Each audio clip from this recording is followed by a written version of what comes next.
एवढ्या सरेंडर का होतात बायका लग्नानंतर? तो शेवटी प्रोव्हायडर आहे. बायका बायकांवर जास्त जेलस होतात. पुरुषांमध्ये पण जेलसी असते. बायका जास्त गॉसिप करतात. बायकांना बोलायला येतं, म्हणजे व्हर्बल ॲबिलिटी जी असते त्यांची ती खूप स्ट्रॉंग असते. पुरुषांचा मेंदू काही वेगळ्या पद्धतीने काम करतो का स्त्रियांपेक्षा? पुरुषांचा मेंदू व्हॉल्यूमनी मोठा असतो, म्हणजे ते जास्ती हुशार असतात. स्त्रियांना पुरुषांपेक्षा जास्त झोपेची गरज असते कारण त्यांचा मेंदू लवकर थकतो. Not really. ते पुरुषांना इतकं झटकन कळत नाही जेवढं बायकांना कळतं. इमोशनली बायका स्ट्रॉंग असतात. बायका स्वतःच्याच खूप मोठ्या क्रिटिक असतात. स्वतःला घालून पडून बोलणं, तिला स्वतःला कमी लेखण्याची सवय असते. तुम्हाला मॅप सेन्स नाहीये, तुम्हाला गाडी नीट चालवता येत नाही. जर बायकोनी सगळ्यांच्या समोर नवऱ्यावर जोक केला तर तो खूप चिडतो. बाईचं मन एवढं मिस्ट्रियस का आहे?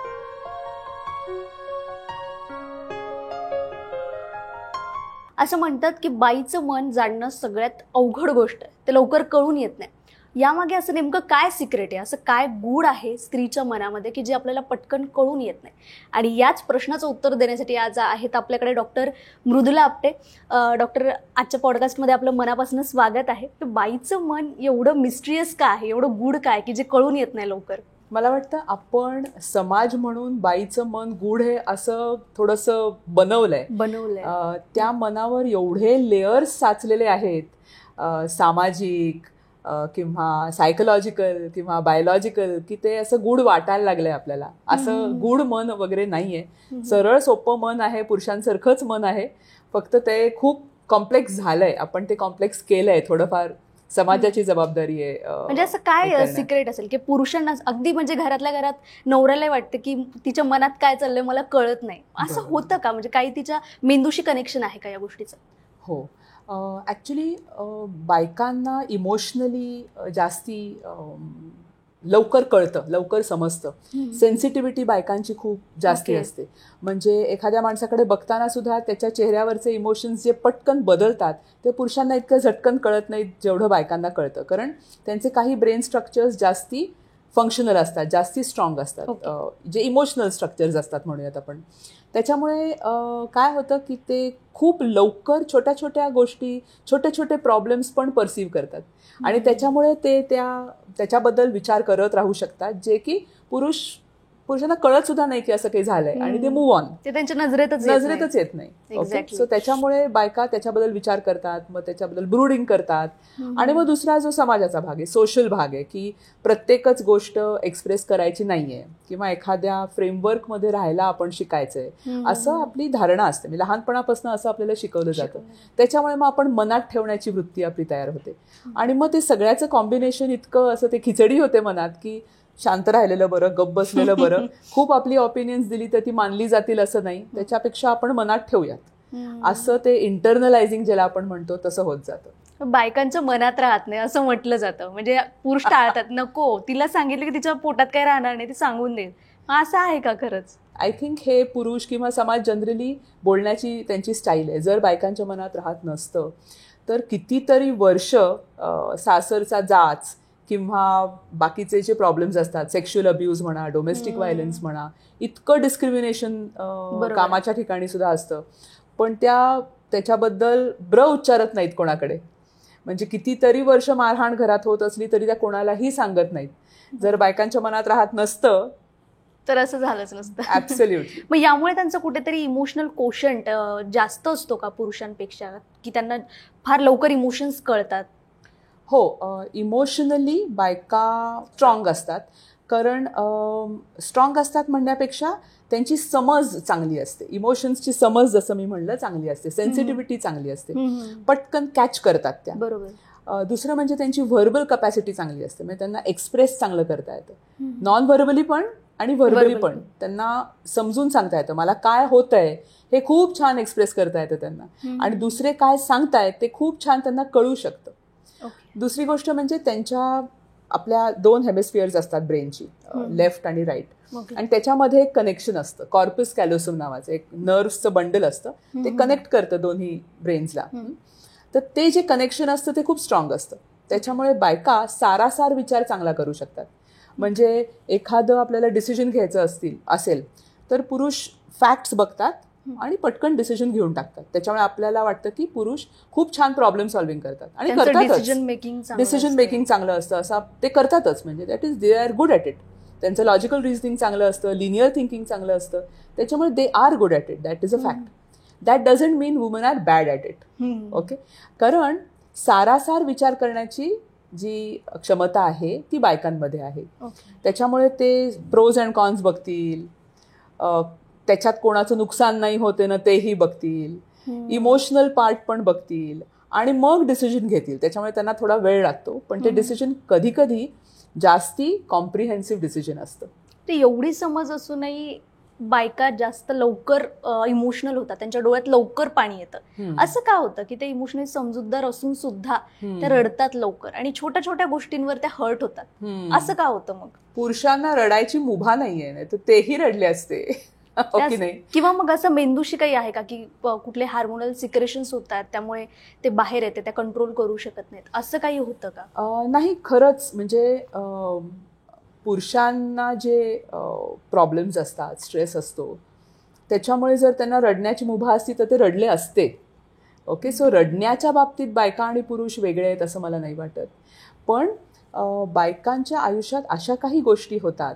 फॉर एक्झाम्पल, आपण जर ओव्हरऑल स्टॅटिस्टिक्स पाहिलं तर प्युबर्टीपर्यंत लहान मुलं आणि मुली यांच्यामध्ये विशेष मानसिक काही फरक नसतो. त्यांचे जे प्रॉब्लेम्स असतात, डिप्रेशन किंवा अँझायटी किंवा वेड्यासारखं वागणं म्हणा किंवा हे, त्याच्यात विशेष फरक नसतो. किंबहुना मुलांमध्ये जास्ती ते आपल्याला दिसतं की ऐकत नाही आहेत आईवडिलांचं किंवा काही. पण प्युबर्टी नंतर, मेन्स्ट्रुएशन सुरू झाल्यानंतर, सेकंडरी सेक्स कॅरेक्टरिस्टिक्स आल्यानंतर, समाजाची बघण्याची त्यांच्याकडची पद्धत, घरात मिळणारा त्यांचा कमी सपोर्ट, किंवा आता एकदम एक वेगळ्या प्रकारे आपल्याला लाईफकडे बघायचंय, वेगळं आहे काहीतरी, हे आधी होतं तसं नाहीये, असं मुलींना उपजतच कळायला लागतं. आणि त्याच्यामुळे जो बदल होतो ते हॉर्मोनल चेंजेस, त्याच्यानंतर लग्न, बरोबर, मग डिलिव्हरी नंतर कधी कधी काही काही बायकांना डिप्रेशन येतं. दरवेळेला मेन्सेस होतात तेव्हा त्याच्या आधी होणारा त्रास, ज्याला प्री मेन्स्ट्रुअल सिंड्रोम आपण म्हणतो, हा रिअल आहे. म्हणजे आपण त्याला डिसमिस नाही करू शकत, हा रिअल प्रॉब्लेम आहे. त्याच्यानंतर डिलिव्हरीचे प्रॉब्लेम्स, डिलिव्हरी नंतर एक मेंटेनन्स इश्यू पण असतो. म्हणजे मेनोपॉज पर्यंत काहीच होत नाही असं नाहीये, काही ना काहीतरी हॉर्मोनल चेंजेस होत राहतात. मग मेनोपॉज, आपण जर स्टॅटिस्टिक्स बघितलं तर साधारण प्युबर्टीपासनं ते 50 पर्यंत, म्हणजे साधारण मेनोपॉज पर्यंत खूप जास्ती मानसिक आरोग्याचे प्रॉब्लेम्स असतात बायकांमध्ये. त्याच्यानंतर डिप्रेशन वगैरे येतं, पण मग बायकांना आणि पुरुषांमध्ये ते सेम स्टॅटिस्टिक्स आहे. पण बायकांमध्ये मानसिक आरोग्याचे प्रॉब्लेम्स जास्त ह्या काळात असतात, कारण त्या खूप इमोशनल असतात. कारण हॉर्मोन्सचा मुद्दा आहे. दुसरा समाजाचा मुद्दा आहे की त्यावेळेला त्यांचं चाइल्ड बेअरिंग एज आहे, त्यावेळेला लग्न करण्याचं एज आहे, त्याच वेळेला त्यांना जॉब करायचा असतो, त्याच वेळेला घरात सगळ्यांची ऍडजस्ट करायचं असतं. सो इतकं सगळीकडनं प्रेशर येतं त्यांच्यावरती की emotionally I think they are very vulnerable at that time. थोडे इन्सिक्युअर्ड पण असतात असं म्हणूयात. पण या सगळ्यामधून एवढे सगळे हार्मोनल चेंजेस जे आहेत ते फेस करत करत तिने कशा पद्धतीने बाहेर यायला पाहिजे, कशा पद्धतीने टॅकल करायला पाहिजे तिने पर्सनल लेवलवरती? सो रिसर्च जे दाखवतं ते मी सांगते. रिसर्च असं दाखवतं की बायकांनी जर फॉर एक्झाम्पल व्यवस्थित एज्युकेशन असलं, बायकांचं स्वतःची काळजी घेतली, म्हणजे हेल्थची काळजी घेतली, स्वतःला प्रायोरिटाईज केलं. आपण नॉर्मली ॲज बायका काय करतो, मुलाला बरं नाहीये ना आणि मलाही बरं नाहीये, मग आधी त्याला बरं करू, त्याच्यानंतर पण मी माझ्याकडे लक्ष देईन असं नाही, अंगावर काढण्याची वृत्ती असते. सो आधी प्रायोरिटी स्वतःला देणे, मुलासोबत स्वतःला पण डॉक्टरकडे घेऊन जा तुम्ही. सो हेल्थची प्रायोरिटी, एज्युकेशनची प्रायोरिटी. कुठेतरी डिसिजन मेकिंग आपण आपल्या हातात अजिबातच घेत नाही. म्हणजे आपल्याला असं वाटतं की आपण डिसिजन्स घेतली नवऱ्याच्या पुढे जाऊन, सासू सासऱ्यांच्या पुढे जाऊन, आईवडिलांच्या पुढे जाऊन, तर आपल्याला कमी प्रेम मिळेल की काय, किंवा आपल्याला कमी मान्यता मिळेल की काय, मला माहिती असून सुद्धा, कळत असून सुद्धा मी कधी कधी गप्प बसते. मग अशा इन्सिक्युरिटीज काय येतात, किंवा की त्या लग्नानंतरच येतात काय? जसं की लग्नाच्या आधी पण येतात. पण लग्नानंतर डेफिनेटली जास्त. म्हणजे अगदी नवऱ्यापुढे सरेंडर झाल्यासारखं, जसं की नाही तो म्हणतोय ना तिथे जायचं तर जायचं, तो म्हटलं की नाही जायचं तर मी नाही जाणार. एवढ्या सरेंडर का होतात बायका लग्नानंतर? मला वाटतं थोडंसं एव्होल्युशनरी आपण बघूयात. ओके. की अगदी पूर्वापार जेव्हा म्हणजे जगाची निर्मिती झाली तेव्हापासून, अगदी उत्क्रांतीच्या ह्याच्यात तेव्हापासून जर आपण बघायला गेलं तर पुरुष काय करायचे तर ते बाहेर जाऊन शिकार करायचे किंवा अन्न आणायचे बेसिकली, आणि बायका घरी असायच्या आणि त्या मुलांकडे पाहायच्या. त्याच्यामुळे आपली ब्रेन अशी डेव्हलप झाली आहे की पुरुषांना ॲग्रेसिव्ह होणं गरजेचं झालं किंवा त्यांना कॉम्पिटिटिव्ह होणं गरजेचं झालं, कारण त्यांनी ते पटकन जाऊन काम केलं नाही तर ते होणार नाही. खूप विचार करणं, खूप सारासार विचार करणं, इमोशनली विचार करणं, असं ते करत बसले असते तर घर त्यांना पाहता आलं नसतं. ओके. आणि बायकांची मेंटल हे कशी झाली तयार की त्यांना सगळ्यांचं पाहायचंय, सगळ्यांची काळजी घ्यायची आहे, त्यांनी नर्चरंट व्हायचंय. सो त्यांच्यातले काही जे हॉर्मोन्स असतात, ऑक्सिटॉसिन फॉर एक्झाम्पल, ते खूप स्ट्रॉंग असतात, नर्चरंट हॉर्मोन्स असतात. ओके. सो तशी धारणा झाली आणि मग हळूहळू मनाची पण तशी धारणा होत गेली की ठीक आहे, I have to support my husband, कारण तो शेवटी प्रोव्हायडर आहे. पण खूप बदल झाला. आता तर आपण डिजिटल जगात राहतो, तरी सुद्धा ते संपत नाहीये, तो थॉट संपत नाहीये, मानसिकता तीच आहे. दुसरं म्हणजे आपलं जे ट्रॅडिशनल सेटअप आहे, समाजाने ही मानसिकता पकडली आणि यूज केली. पुरुषप्रधान संस्कृती खूप हावी झाली आहे आपल्या समाजावर अजूनही, आणि आपल्या देशात खास करून खूप जास्ती प्रमाणात. आणि sad to say but it benefits men. म्हणजे बरोबर आहे, कारण आधी मातृसंस्था होती आपल्याकडे आणि आज आपण पुरुष सत्ताक संस्कृतीत जगतो. हा खूप मोठा ड्रास्टिक चेंज आहे असं पण म्हणूयात. आणि या सगळ्यात घुसमट होते ती अर्थात बायकांची. यात बाई कशी बदलली आहे, काय सांगाल मातृसंस्थेतून पुरुष सत्ताक संस्कृतीमध्ये? Woman R very good multitaskers, आपल्याला माहिती आहे, आणि ते त्यांचं ब्रेन तसं आहे. पण तुम्ही खूप छान मल्टीटास्किंग करताय म्हणून तुमच्यावर देतच राहायचं काम असं नाही असायला पाहिजे ना. सो एक्झॅक्टली तसंच होतंय. म्हणजे you are expected to be a super woman असं होतं. आणि त्याच्यामुळे आणि बायका ती कामं घेतच राहतात, कारण त्यांना वाटतं की घरात क्लेश नको, टेन्शन नको, नाही म्हणतायत नाही, शांतता पाहिजे. तर नर्चरंट ते एव्होल्युशन मधलं प्लस ट्रेडिशनल प्लस त्यांची स्वतःची जी काय गरजा असतील त्यावेळच्या, सो ते सगळं मिळून असं होतंय की आता नको, जाऊ देत ना, आत्ताची वेळ आपण टाळूयात, होईल ठीक असं करत 20 वर्ष 30 वर्ष अशी सरकत जातात पुढे आणि काहीच चेंज होत नाही. आणि मग ह्याच बायका काय करतात, ते मनात ठेवतात सगळं. बरोबर. आणि मग एस्पेशली आपल्या समाजात साधारण बाईचं कुटुंबातलं चांगलं स्थान उशिरा येतं. म्हणजे ती सासू झाल्यावर किंवा ती मेनोपॉझल असल्यावर, तेव्हा घरातले लोक तिचं ऐकायला लागतात. मग ती अशी जरा स्ट्रॉंग मतांची होते. मग तिला राग असतो, इतक्या वर्षां तिच्यावर जर सप्रेशन झालेलं आहे, ते फ्रस्ट्रेशन मग बाहेर निघायला लागतं. मग कधी कधी डिप्रेशन येतं, कधी दुसऱ्यांना तिच्या त्रासाचा त्रास होतो. बरोबर. तर हे सगळं व्हायला लागतं. म्हणजे जर हे पूर्वीपासून झालंच नसतं किंवा अगदी ती लहान असल्यापासून तिला वेगळं वागवलं असतं आपण, तर कदाचित असं ते फ्रस्ट्रेशन झालं नसतं. आणि मग ती सुनेला त्रास देते किंवा स्वतःला त्रास करून घेते. म्हणजे असं आहे का की मला कुठेतरी त्रास झालाय तर तो त्रास मी समोरच्या व्यक्तीवर कुठेतरी काढणार, तिला त्रास देऊन, हे असं होतं. म्हणजे सासू सुनांची जी भांडणं आपण म्हणतो, कुठेतरी सासूने त्रास सहन केलेला असतो तिच्या सासूचा. राईट. मग तिला वाटतं तेच बरोबर आहे, की असंच असतं, असं ते आपण न विचार करता कॅरी ऑन करतोय. थोडंसं आपण विचार करायला पाहिजे, की शांत बसून डोळे मिटून रिफ्लेक्ट करायला पाहिजे की जे आपण करतोय ते लॉजिकल आहे का, काय करतोय आपण, कुठे जातोय. आय थिंक जसं आपण बाकीच्या गोष्टी चेंज करतोय तसं आपण हे पण थोडं विचार करायला पाहिजे, की बायकांनी म्हणजे की आपण काय करतोय, व्हॉट आर वी डुईंग. सासू सुनेबद्दलच बोललो. बायकांवर जास्त जेलस होतात, सर्रास म्हटलं जातं. अगदी तिची साडी, तिने अशी साडी नेसली, माझ्याकडे तशी साडी नाहीये, इथपासून सुरुवात होते. हे का प्रमाण आहे असं जास्त बायकांमध्ये जेलस होण्याचं, इन्सिक्युअर होण्याचं? मला वाटतं पुरुषांमध्ये पण जेलसी असते. ह्याची गाडी माझ्यापेक्षा मोठी आहे, ह्याचा जॉब जास्ती चांगला आहे, जास्ती पैसे कमवतो. कदाचित ते एक्सप्रेस करत नाहीत, पण जेलसी आय एम शुअर त्यांच्यामध्ये पण असते. हॅव्हिंग सेड दॅट, बायका स्वतःच्याच खूप मोठ्या क्रिटिक असतात. मी छान दिसत नाहीये, एस्पेशली बॉडी इमेज. मी छान दिसत नाहीये, आता मी जाडच झाली, आता मी बारीकच झाली, आता माझ्या चेहऱ्यावर पिंपल्सच आहेत, आता माझं हेच, आता माझे केस असे, म्हणजे खूप जास्ती बॉडी इमेज इश्यूज बायकांना असतात. हे जेलसी मधून येतं? नाही, त्याच्यामुळे जेलसी कदाचित येत असेल. त्याच्यामुळे की म्हणजे लाईक आय सेड, पुरुषां आणि बायकांमध्ये जेलसीमध्ये मला फरक वाटत नाही. फक्त बायका तो एक्सप्रेस करतात, किंवा एक मिथ आहे मला वाटतं की बायका जास्ती जेलस आहेत. मला नाही असं वाटत की बायका जास्ती जेलस आहेत. पण जर जेलस असतील बायका किंवा पुरुष, तर इट्स बिकॉज त्यांच्यातला आतला जो इनर क्रिटिक आहे तो खूप स्ट्रॉंग आहे की आय एम नॉट ओके, असं सतत एक फिलिंग असतं की माझ्यात काहीतरी कमी आहे, मी काम तरी नीट करत नाहीये, नाहीतर मी घर आणि काम एकत्र कसं काय नीट नाही मॅनेज करू शकत, ती कसं करू शकते. सतत स्वतःला घालून पाडून बोलणं, प्रेमाने नाही आपण स्वतःशी बोलत.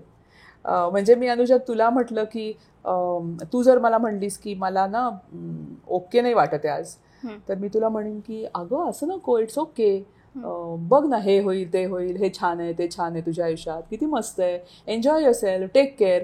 मी तुझ्याशी खूप प्रेमाने बोलीन. As a woman to a woman I will be very nice to you. पण जर कोणीतरी किंवा मला काहीतरी झालं, माझ्या आयुष्यात काहीतरी प्रॉब्लेम असला आणि माझ्या हातनं काहीतरी झालं नाही काम, तर मी स्वतःशी कसं बोलेन, कसं नाही जमलं तुला, असं कसं तू केलंस, how did you not manage to do this. म्हणजे मी स्वतःला घालून पाडूनच बोलेन. मी स्वतःशी असं बोलेन का नाही ग, ठीक आहे, होईल होईल, असं नाही मी बोलणार आहे. स्वतःलाच ब्लेम करत, स्वतःला ब्लेम करणं, स्वतःला कमी लेखणं, हे आपली स्टाईल आहे थोडीशी.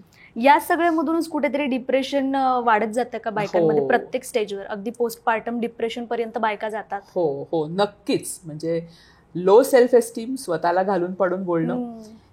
दुसरं एक कारण आहे एक्स्ट्रीम कनेक्टेडनेस म्हणतो आपण. म्हणजे एम्पथी चांगली असते, मला कोणाबद्दल तरी वाईट वाटतंय, ही खूप चांगली गोष्ट आहे. पण दुसऱ्याच्या आयुष्यात काहीतरी होतं, त्याचं रडायला मला येतंय, मला त्याच्यामुळे झोप येत नाहीये, हा जो कनेक्टेडनेस होतो कधी कधी अति, हा कधी कधी नेहमी नाही पण कधी कधी बायकांमध्ये होतो, त्यांच्या वैयक्तिक, त्यांच्या स्वभावामुळे, त्यांच्या स्टाईलमुळे. ह्याचा पण खूप त्रास होतो. बरोबर. दुसरं म्हणजे सपोर्ट त्यांना मिळत नाही. म्हणजे जॉब्स ते करतायत, कामं करतायत, पण त्या मानाने त्यांना सपोर्ट मिळत नाही. म्हणजे कोणीतरी त्यांना सपोर्ट केलं की त्यांना असं वाटतं की आपण काहीतरी खूप ऑब्लाइज करतोय या बाईला, की खूप आपण तिच्यासाठी काहीतरी करतोय. वास्तविक ती तुमच्या कुटुंबाचा एक भाग आहे, तुम्ही एकमेकांसाठी करताय, तसं तुम्ही तिच्यासाठी पण करताय. किंवा त्या बाईलाही वाटतं बापरे, माझे सासू सासरे काळजी घेत आहेत माझ्या मुलाची, बरोबर, गिल्टी वाटतं, कुठेतरी ते अटेन्शन मिळालं की तिला छान वाटतं. Right right. अटेन्शनपेक्षा तिला कमी स्वतःला कमी लेखण्याची सवय असते, सो त्याच्यामुळे डिप्रेशन येतं. दॅट इज बरोबर. बायका जास्त गॉसिप करतात, अगदी मैत्रिणी असतील, ऑफिस कलिग्ज असतील, इतर ठिकाणी सासू सुना असतील, घरातल्या जावा, फार गॉसिप करतात आणि सतत जुन्या गोष्टी काढत असतात उकरून. असं म्हटलं जातं की काय तुम्ही सारख्या त्याच गोष्टी रिपीट करतात. असं का होतं बायकांमध्ये? आय थिंक बायकांना बोलायला आवडतं, that is the first thing. आणि बायकांना बोलायला येतं, म्हणजे व्हर्बल ॲबिलिटी जी असते त्यांची ती खूप स्ट्रॉंग असते. त्याच्यामुळे त्या व्हर्बली एक्सप्रेस करतात आणि त्यांना इमोशनली स्ट्रॉंग असल्यामुळे, व्हर्बली स्ट्रॉंग असल्यामुळे, ते इमोशन्स आणि व्हर्बल एकत्र आलं की गप्पा मारण्याची टेंडन्सी थोडीशी होते. ऑल्सो ती एनकरेज केली जाते, कारण पूर्वापार बायका एकत्र असायच्या, पुरुष बाहेर जायचे, सगळ्या घरातल्या बायका एकत्र असायच्या, मग दुसरी एंटरटेनमेंटही नसायची, त्याच्यामुळे त्या एकत्र बसून बोलायच्या, एकत्र सगळं करायच्या. अजूनही आपण इवन आय थिंक आपण वॉशरूमला जरी गेलो तरी तू येतेस असं म्हणून दोघी जणी मिळून जातो. तो एक एव्होल्युशनरी हे आहे की आपल्याला सेफ वाटतं कोणीतरी आपल्या सोबत असलं की. मग सोबत सतत राहिलं की मग ते गप्पा होतात. सो काही बायकांचं असंही आहे की अगदी पटतच नाही दुसऱ्या स्त्रीसोबत, ऑफिसमध्ये असेल, कॉलेजमध्ये, शाळेत, कुठे अगदी म्हणजे टोकाचं वैर असल्यासारखं त्यांच्यात ती भावना असते. मग असं का होतं? एकीकडे खूप चांगला बॉन्ड पण बायकांचा तयार होतो आणि एकीकडे अगदी टोकाचं वैर. मला वाटतं पर्सन टू पर्सन डिफर होतं, पण सायकोलॉजिकली आम्ही असं म्हणतो की आपण स्वतःसोबत कम्फर्टेबल नसलो की आपण दुसऱ्यांना ट्रस्ट करू शकत नाही. म्हणजे if you don't trust your self, you don't trust the world. असं एक प्रोजेक्शन असतं. समाज किंवा बाहेरचं जग एक मिरर असतो आपल्यासाठी. आपल्याला जसं आपल्याबद्दल वाटतं, आपल्याला समाजाबद्दल एक्झॅक्टली तसंच वाटतं. If you love your self, you love the world. If you trust your self, you trust the world. 0-100 नाहीये, पण मोर ऑर लेस. सो कदाचित म्हणूनही असेल की ज्या बायकांना they are not very comfortable with themselves, they may not feel comfortable with other people. एवढं सगळं आपण बोलतो आहोत, मग पुरुषांचा मेंदू काही वेगळ्या पद्धतीने काम करतो का स्त्रियांपेक्षा, की हे अगदी पॅरलली चालतं? कारण आपण असं म्हणलं की इमोशनली बायका जास्त स्ट्रॉंग असतात, त्या मल्टीटास्कर असतात, त्या तुलनेत पुरुषांच्या गोष्टी काही वेगळ्या आहेत. मेंदूचं फंक्शनिंग पण वेगवेगळ्या पद्धतीने होतं का? हो, पुरुषांचा मेंदू व्हॉल्यूमनी मोठा असतो, म्हणजे बाय बर्थच तो व्हॉल्यूमनी मोठा असतो. कारण त्यांच्या शरीराच्या प्रमाणे त्यांचा मेंदूही व्हॉल्यूमनी मोठा असतो, म्हणजे ते जास्ती हुशार असतात असं काही नाहीये. स्त्री आणि पुरुष इक्वली हुशार असतात. पण त्यांचं लेटस से ते फ्रंट टू बॅक काम करतात, त्याच्यामुळे त्यांचे काही लोब्स ब्रेनचे जास्ती स्ट्रॉंग असतात. त्यांचा म्हणजे स्पेसमध्ये त्यांचं फिलिंग असतं, म्हणजे साधारण मॅप्स, कुठे जायचंय, लोकेशन समजणं, किंवा स्पेसमध्ये आपण आता कुठे आहोत त्याची जजमेंट, 2 कारच्या मध्ये किती अंतर असेल बरं ह्याची जजमेंट ही जास्ती चांगली असते. सो डेफिनेटली, प्लस त्यांचं लॉजिकल रिझनिंग, पटकन डिसिजन मेकिंग, हे त्यांचे स्ट्रॉंग पॉईंट्स आहेत. यावरूनच बोलायचंय. सतत ट्रोल केलं जातं, चिडवलं जातं बायकांना की तुम्हाला मॅप सेन्स नाहीये, तुम्हाला गाडी नीट चालवता येत नाही, आणि सोबत जर बायको गाडी चालवणार असेल तर नवरा म्हणतो मी येत नाही तुझ्यासोबत. असं का होतं? म्हणजे ते तिच्या मेंदूशी कनेक्टेड आहे? थोडंसं आहे, पण चिडवण्याची काहीच गरज नाहीये ना. म्हणजे आपल्याला ॲज ह्युमन बिईंग्स नवीन स्किल्स आपण शिकतो, आणि एक फील्ड ऑफ रिसर्च आहे, त्याला एपिजेनेटिक्स म्हणतात.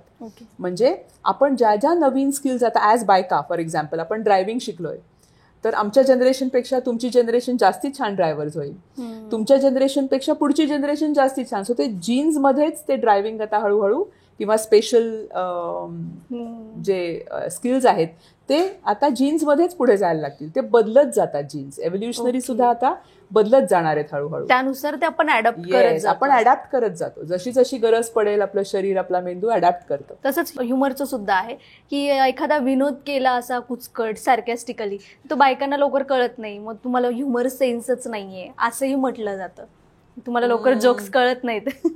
नाही, मला नाही वाटत. मला वाटतं की आपण म्हणजे गंमत म्हणून एखाद्या पुरुषावर सगळ्यांसमोर विनोद करून तुम्ही पहा, तो कसं रिॲक्ट करेल. तो खूप चिडतो. कुठलाही नवरा एस्पेशली, जर बायकोनी सगळ्यांच्या समोर नवऱ्यावर जोक केला तर तो खूप चिडतो. ओके, सो जनरली बायका ही रिस्कच घेत नाहीत. आणि बायका जोक ऍक्सेप्ट करतात, किंवा मग त्यांच्यात मग ती काय म्हणत आपण कॅपॅसिटीच आहे का सतत ऍक्सेप्ट करत राहणं, स्वीकारत राहणं? कपॅसिटी त्यांनी पैदा केली आहे, पण ती चांगली कपॅसिटी नाहीये. कारण ते सगळं साचतं, तो कचरा असतो, तो सगळा कचरा साचतो, आणि मग नंतर उद्वेग होतो, त्याचा कुठेतरी स्फोट होतो. त्याच्यामुळे it's not a good idea. म्हणजे त्याच्या त्यावेळेला तिला जे आवडत नाही त्याबद्दल त्याच्या त्यावेळेला बोलणं हे श्रेयस्कर. स्त्रियांना डिप्रेशनचं प्रमाण जास्त दिसून येतं पुरुषांपेक्षा. अगदी पोस्टपार्टम डिप्रेशन सुद्धा आहे की डिलिव्हरी नंतर लगेच ती खूप मोठ्या ट्रॉमामध्ये सुद्धा जाते. बऱ्याच अशा केसेस आहेत. तर हे का होतं? एका विशिष्ट टप्प्यावरती का घडून येतं? राईट. डिप्रेशन, अँझायटी हे 2 कॉमन मेंटल डिसऑर्डर्सच्या अंडर येतात. ओके. आणि बायकांना पुरुषांपेक्षा दुपटीने डिप्रेशन आणि अँझायटीचं प्रमाण आहे. ओके.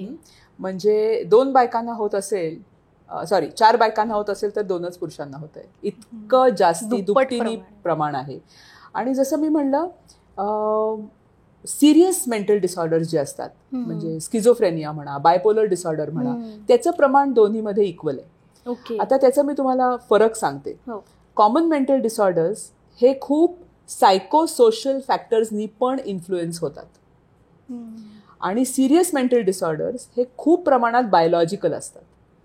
म्हणजे बायोलॉजिकल आजार दोघांमध्ये सिमिलर आहेत, पण जे आजार सोशली अफेक्ट होऊ शकतात, सायकोलॉजिकली अफेक्ट होऊ शकतात, ते बायकांमध्ये जास्ती आहेत. ह्याचा अर्थ की त्यांची जी मानसिकता असते, त्यांचा जो स्वभाव असतो, फक्त मेंदू नाही, त्यांचा जो स्वभाव पहिल्यापासून बनतो वेगळ्या वेगळ्या सामाजिक गोष्टींमुळे, त्याच्यामुळे त्यांची टेंडन्सी डिप्रेशन, अँझायटीकडे जास्त असते. मग असं असतानाही पुरुषांचं प्रमाण जास्त आहे आत्महत्या करण्याचं. हो. हे का? हा खूप छान एवढा डिप्रेशन बायकांना जास्त आहे पुरुषांपेक्षा. बरोबर. तरीही स्टॅटिस्टिक्स थोडंसं वेगळं दाखवतं. स्टॅटिस्टिक्स असं दाखवतं की बरोबर आहे तुझं म्हणणं की पुरुष बायकांपेक्षा 4 पट जास्ती कम्प्लिटेड सुसाइड्स करतात. म्हणजे डेफिनेटली पुरुषांमध्ये प्रमाण जास्त आहे कम्प्लिटेड सुसाइड्सचं. पण अटेम्प्टेड सुसाइड्स म्हणजे सुसाइडचा प्रयत्न हा पुरुषांपेक्षा दुपटीने बायकांमध्ये आहे. 2 times मोर. पण बायकांचा जे स्ट्रक्चर असतं राहण्याचं म्हणजे अवेलेबिलिटी ऑफ रिसोर्सेस म्हणजे आता ते आणणार कुठून, घेणार कसं, कोणाला न कळत, बरोबर इतका मॉनिटर्ड असतात बायका, इतक्या तशा प्रोटेक्टेड म्हणूयात किंवा म्हणजे सतत कोणीतरी त्यांच्यासोबत असतं की it is very difficult for them to actually complete the suicide. त्यामुळे ते अटेम्प्टेडचं प्रमाण खूप आहे. पण जर त्यांच्याकडे सगळे रिसोर्सेस अवेलेबल असतील आणि त्यांच्यावर काहीच मॉनिटरिंग नसेल तर ते प्रमाण वाढू शकतं. आणि आता तसं होऊच शकतं कारण आता भरपूर मुली मायग्रेट होत आहेत, वेगळ्या वेगळ्या ठिकाणी एकट्या राहत आहेत, जॉब्स करतायत, शिकायला जात आहेत. सो आता ते मॉनिटरिंग कमी झालं. मॉनिटरिंग कमी होणं जास्ती होणं प्रश्न नाहीये पण ओव्हरऑल ते प्रमाण आता वाढू शकतं. सोशल प्रभाव सुद्धा आहे त्यांच्या सायकोलॉजिकल याच्यावर. 100%. याच्यामध्ये अंगात येण्याचं जे प्रमाण आहे, अंगात देवी येणं सतत, मग ते त्या पद्धतीने आपण बघतो बऱ्याचदा, ते प्रमाण स्त्रियांमध्ये जास्त आहे पुरुषांपेक्षा. अंगात येण्याचं ते कशामुळे होतं, का पुरुषांपेक्षा जास्त प्रमाण आहे? खूप वेळेला आपण असं म्हणतो की म्हणजे मला जे आपले धार्मिक भावना आहेत ते न दुखावता मी बोलतेय कारण मला माझ्या फील्डमध्ये सायकोलॉजीच्या फील्डमधली माहिती आहे. पण अंगात येण्यामागचं जी धार्मिक कारणं असतील ती मला माहिती नाहीत. पण अंगात येण्याचं प्रमाण आपण जनरली असं म्हणतो की त्यांना अटेन्शन सिकिंग बिहेवियर आहे की अंगात येत असेल तर हे अटेन्शनसाठी करतायत.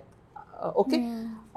तर आम्ही नेहमी म्हणतो की कुठलाही आजार, कुठलंही बिहेवियर अटेन्शन सिकिंग का असतं? त्यांना घरात कमी अटेन्शन मिळतेय का, समाजात कमी अटेन्शन मिळतेय का बरं अटेन्शन सिकिंग करेल कोणी? पण त्यामध्ये असं का होतं की घरातली मृत माणसंच अंगात येतात, ते आजी पणजी जे पूर्वज असतात त्यांच्या माध्यमातून त्यांच्यासारखं ते बोलतात, अगदी त्यांचं बिहेवियर सुद्धा त्यांच्यासारखं होतं. मग एवढं कसं काय सिमिलर ते जाऊ शकतात? ह्याला डिसोसिएटिव्ह डिसऑर्डर म्हणतो आम्ही. म्हणजे जेव्हा आपल्याला खूप जास्ती स्ट्रेस होतो तेव्हा आपण कुठल्या तरी पद्धतीने कोप अप करतो त्या स्ट्रेससोबत. ठीक आहे. तर आता नॉर्मली आपण काय करतो, शेअर करतो कोणाशी तरी किंवा तो जो काय प्रॉब्लेम असेल आपल्यासमोर तो सॉल्व्ह करण्याचा प्रयत्न करतो. पण कधी कधी काही प्रॉब्लेम सॉल्व्हच होत नाहीत. आता रोज मी माझ्या नवऱ्याचं जर मार खात असेल रोज आणि मी कोणालाही त्याच्याबद्दल काहीच बोलू शकत नाही. आता समाज मान्य काय आहे, मी जर मंगळवारी देवीच्या देवळात गेले आणि तिथे माझ्या अंगात आलं तर लोक बसणार आहेत, मी काय बोलतेय ते ऐकणार आहेत. मला थोडा रिलीफ मिळतो. असं जसं काही ते सगळं जे टेन्शन इतके वर्षांपासून मी माझ्या शरीरात मनात ठेवलंय ते सुटतं. ते असं मी फ्री होते. तिथे ती ऐकत असते एवढे दिवस सगळ्यांचा आणि आता सगळे तिचं ऐकत असतं. तिला ते हवं असतं. आणि खरोखरीच जेव्हा त्या बाईच्या अंगात येतं तेव्हा तिला नाही कळत काय होतंय ते. हे रियालिटी आहे. ती मुद्दामून नाही करत आहे. म्हणजे जेव्हा ते होतं तेव्हा तिला खरंच तसं होतं. ती खोटं नाही करत आहे. ओके. म्हणजे ती असं करतेय म्हणजे लोक तिच्याकडे बघतील असं नसतं. ते अनकॉन्शियस आहे. ट्रॉमा म्हणूयात आपण तो एक ट्रॉमा बाहेर पडण्याचं एक माध्यम आहे. म्हणजे ऑफकोर्स प्रत्येकच गोष्टीत एक 5% फ्रॉड लोक सगळीकडेच असतात. मी त्यांच्याबद्दल नाही बोलत आहे. 95% लोक मुद्दामून नाही करत. जेन्युअनली त्यांना होत असतो, तो त्रास होत असतो त्यांना. So depression, anxiety, even alcohol आणि ड्रग्सचं जे प्रमाण आता बायकांमध्ये आपल्याला वाढताना दिसतंय ते आपल्याला दिसतं की बायका एंटरटेनमेंट पर्पजेससाठी कमी ड्रग्सकडे जातात. म्हणजे जातात पण कोपिंगसाठी, स्ट्रेस मॅनेजमेंटसाठी जास्ती जाताना आपल्याला दिसतात. ऑल्सो टेलिस्कोपिंग म्हणतो आम्ही त्याला. म्हणजे खूप लवकर ॲडिक्शनमध्ये जाण्याचं प्रमाण बायकांमध्ये आपल्याला दिसतं. ओके. मग बायकांचा स्ट्रेस वाढलाय कुठेतरी असं म्हणूयात का आपण? तो वाढत चाललाय. मानसिक आजार वाढत चालले दिवसेंदिवस. मानसिक आजार वाढत चाललेत. बायका म्हणजे 50% अजून नाही आहेत, कमीच आहेत 50%पेक्षा. पण एक अर्धा समाज बायका आहेत, let us say. Of course third gender is also there, we have to respect them. So अर्धा किंवा अर्ध्यापेक्षा कमी जर भाग समाजाचा बायका आहेत, तरी सुद्धा ते फ्रिंजेसवर आहेत, मेन स्ट्रीम नाही आहेत. बरोबर. त्याच्यामुळे जेव्हा जेव्हा काहीही प्रॉब्लेम येतो, कोविड झालाय, बायकांना जास्ती त्रास होणार. उद्या काय रायट्स झाले, बायकांना जास्ती त्रास होणार. म्हणजे जे लोक फ्रिंजेसवर आहेत, कोणीही असू देत, ते दलित समाज असू देत, बायका असू देत, किंवा कुठलाही समाज ज्याला थोडंसं मेनस्ट्रीम मध्ये नाही घेतलं जात, ते जास्ती सफर करतात. त्यांच्यावर अब्यूज होते, त्यांना त्रास होतो, सगळ्यात जास्ती हेल्थ प्रॉब्लेम्स त्यांना होतात. सो मग डिप्रेशन होणारच ना. म्हणजे इट्स लाईक दॅट. या सगळ्यामुळे कुठेतरी स्त्रियांचा मेंदू थकत असेल नाही फार लवकर. आणि त्यामुळे असं म्हटलं जातं की स्त्रियांना पुरुषांपेक्षा जास्त झोपेची गरज असते, कारण त्यांचा मेंदू लवकर थकतो. तर हे खरं आहे का? नाही, नॉट रिअली. पण मेन्स्ट्रुएशन आणि हॉर्मोनल चेंजेसमुळे कधी कधी ते झोपेचं सायकल वर खाली होतं, हे नक्की. ओके. बाईच्या मनावर आपण बरंच काही बोललो. बाईचं मन एका गोष्टीत अडकून पडलेलं असतं असं मला वाटतं, जसं की आई होणं, मातृत्व. एकीकडे प्रिया बापट आहे, जिच्या लग्नाला 13-14 वर्ष झाली आहेत, आणि ती आज अगदी फ्रँकली सांगते की मूल जन्माला घालायचं की नाही हा ज्याचा त्याचा वैयक्तिक प्रश्न आहे. तिने ते अगदी ओपनली सांगून टाकलंय. आणि एकीकडे काही मुलींचा असा अट्टहास असतो की आई व्हायचं आहे. त्यांना असं वाटतं की आई झालं, आपल्यात मातृत्व आलं म्हणजे आपण स्त्री म्हणून कंप्लीट झालो, असंही बऱ्याच जणींना वाटतं. मग इतका टोकाचा विचार बायकांमध्ये का दिसून येतो? कुठेतरी आय थिंक आपण असं ठरवलंय की आपण मोठं व्हायचं, मग लग्न करायचं, मग मुलं पैदा करायची, मग त्यांना सेटल करायचं, आणि मग आपलं रिटायरमेंट. म्हणजे असं एक समाजाने प्रिस्क्राईब केलेला आपल्याला रोल आहे. पण प्रिस्क्राईब केलेल्या रोलमध्ये साधारण 50-60% लोक फिट होतात. पण ह्या आणि ह्या साईडला पण लोक असतात जी म्हणतात की नाही, मला असं नाही करायचं, मला काहीतरी वेगळं करायचंय, किंवा मला असं फिलिंग नाही येत जसं बाकीच्या बायकांना येतं. So it's okay. म्हणजे असं कुठेच 100% सगळ्या बायकांना एकसारखं वाटलं पाहिजे असं अजिबात नाहीये. इनफॅक्ट ॲज अ सायकॉलॉजिस्ट मी असं म्हणेन की जर तुम्हाला मुलं पैदा करायला तुम्ही रेडी नसाल, किंवा तुम्हाला तेवढं स्ट्रॉंग फिलिंग येत नसेल, तर तुम्हाला मुलं होऊ नये हे जास्ती चांगलं आहे. बिकॉज तुम्हाला तेवढा वेळ देता यायला पाहिजे, किंवा तुम्हाला ते फिलिंग आलं पाहिजे. नाहीतर looking after children is not easy. म्हणजे पूर्वी काय व्हायचं की मुलं व्हायचीच, कोणी विचार नाही करायचं की आपल्याला मुलं हवी आहेत की नको आहेत. सगळ्यांना बाय डिफॉल्ट मुलं व्हायची. आणि मग ती मुलं कशी मोठी व्हायची, कधी कधी खूप मोठ्या मोठ्या ट्रॉमाजमधनं ती मुलं गेलेली आहेत. पण नोबडी केअर्ड. म्हणजे असंच असतं, असं एक बायस असतो, असंच असतं, मुलं व्हायलाच पाहिजेत, नाहीतर मग स्त्रीत्व आपलं पूर्ण नाही झालेलं. सो ह्या जुन्या कल्पना आहेत. आय थिंक ह्या आपण बदलायला पाहिजे. म्हणजे आय एम व्हेरी हॅपी की प्रिया बापट सारख्या ॲक्ट्रेसेस किंवा बाकीचे लोक जे आहेत, सेलिब्रिटीज आहेत, ते ओपनली बोलतायत की yes, this is our choice, this is our decision. I think it's amazing. तुम्ही आलात, आम्हाला वेळ दिला, भरपूर गप्पा मारल्यात आणि फार छान उत्तरं दिलीत. असंच आपण बोलत राहूयात आणि तुम्हाला तुमच्या प्रश्नाची उत्तरं मिळाली असतील. आणि मॅडम, तुम्ही आलात, वेळ दिलात, त्यासाठी मनापासून धन्यवाद. थँक्यू. हे सगळ्या बोलण्यातनं तुम्हाला नक्कीच कळालं असेल की बाईचं मन गूढ नाहीये, तसं पोर्ट्रे केलं गेलंय. खरं तर तिचं मन खूप सहज आणि सोपं आहे असं आपण म्हणूयात. तुम्हाला कळलंय का तुमच्या घरातल्या बायकांचं, मैत्रिणीचं मन? कमेंट करून आम्हाला नक्की सांगा. आणि अशाच वेगवेगळ्या इंटरेस्टिंग विषयासाठी लगावती यूट्यूब चॅनलला सबस्क्राईब करायला विसरू नका.